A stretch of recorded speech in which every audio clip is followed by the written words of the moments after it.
রাঙ্গামতি তীরন্দাজ ধারাবাহিকের আজকের পর্বে আমরা দেখতে পাবো যে ধারাবাহিকের শুরুতেই আমরা হসপিটালের দৃশ্য দেখতে পাই। রাঙ্গামতি খুব চিন্তিত হয়ে কান্নাকাটি করে এবং মনে মনে ভাবে কিভাবে তার বড়বাবুর গলায় তীরটা লাগলো। একটু পরেই আমরা দেখতে পাই বড় বৌদি বাড়িতে ফোন দিয়ে সবকিছু বলে দেয় এবং এটাও বলে যে তার বাবার গলায় তীরটা মেরেছে রাঙ্গামতি। রাঙ্গামতি প্ল্যান করে এসেছে যে জামাই ষষ্ঠীতে পুলিশ অফিসারের সাথে ড্রাগের আসামিদের নারীর পাচারকারীদের ধরার জন্য। রাঙ্গামতি একটা বারও আমাদের পরিবারের কথা ভাবেনি। রাঙ্গামতি জামাই ষষ্ঠীর নাম করে এখানে পুলিশ অফিসারদেরকে মিশন সাকসেস করার জন্য এসেছে, আর তারই প্রতিদান দিতে হলো আজকে বাবার যদি আজকে কিছু হয়ে যায় রাঙ্গামতিকে আমরা ছেড়ে কথা বলবো না। বড় বৌদি এটাও বলে যে তুমি মাকে কিছু বলো না, মা জানতে পারলে খুব টেনশন করবে।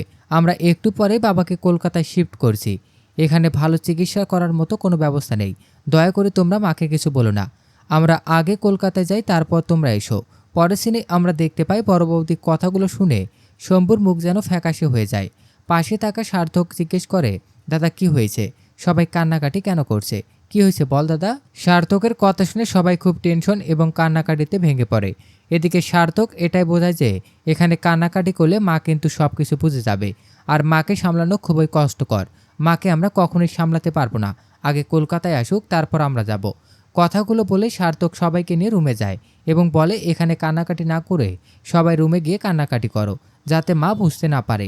একটু মোড় ঘুরিয়ে হসপিটালের দৃশ্য আমরা দেখতে পাই। বড়বাবু তীরের যন্ত্রণায় ছটফট করছে। এদিকে একলব্য রাঙ্গামতিকে দোষারোপ করে এটাই বলে যাচ্ছে যে জামাই ষষ্ঠীর নাম করে পুলিশের সাথে মিশন সাকসেস করতে এসেছো, যেখানে কিনা ড্রাগের এমনকি নারী পাচারের সন্ত্রাসীগুলো থাকে। আজকে আমার বাবার যদি কিছু হয়ে যায় তাহলে আমি তোমাকে ছেড়ে দেব না। একটু পরে ডাক্তার এসে বলে আমরা হাত দিতে পারবো না, যেহেতু আমাদের এখানে ভালো ট্রিটমেন্ট হবে না, বরঞ্চ তার ক্ষতি হবে। আপনারা যত দ্রুত পারেন কলকাতায় শিফট করেন।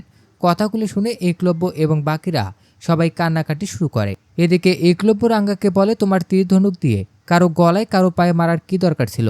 সেখানে একটু পরেই আমরা দেখতে পাই পুলিশ এসে একলব্যকে বলে দেখেন এখানে রাঙ্গামতির কোনো দোষ নেই, এর থেকে আমাদের আগে জানতে হবে আপনার বাবা ওখানে কিভাবে গেল, কিন্তু এখন যেহেতু সে অসুস্থ কথা বলতে পারবে না, তাকে সুস্থ করে তোলাটাই জরুরি।